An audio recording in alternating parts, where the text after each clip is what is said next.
Let's talk stupid in motor vehicles. Now, here's the thing. I absolutely love sports cars. One of my dream cars is the Porsche 911, the GT3.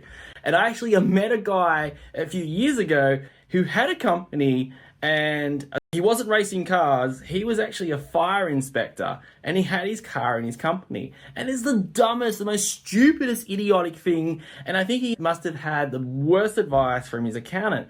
And the reason it's dumb is because when he went and bought that car, he would not have been able to claim all the GST. So remember that last rule I just published, I talked about you could only claim 6,334 GST. Now that's obviously a little bit different a few years ago, but there's also a cap on how much of that car you can depreciate.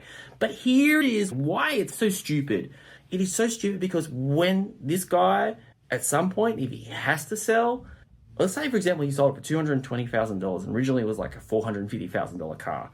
$220,000, he has to give the ATO $20,000 when he only originally probably claimed maybe 1/4 of that. And then what gets even worse? Every year, his FBT, his private use in his car, because there's going to be some private use, even if it was like a small private use, every year he's going to be paying additional tax.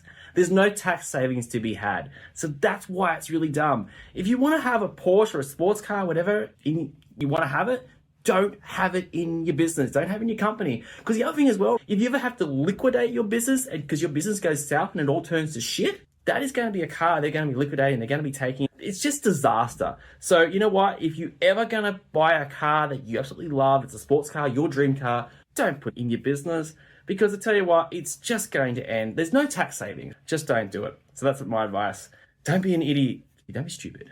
Don't have your sports car in your company, your business.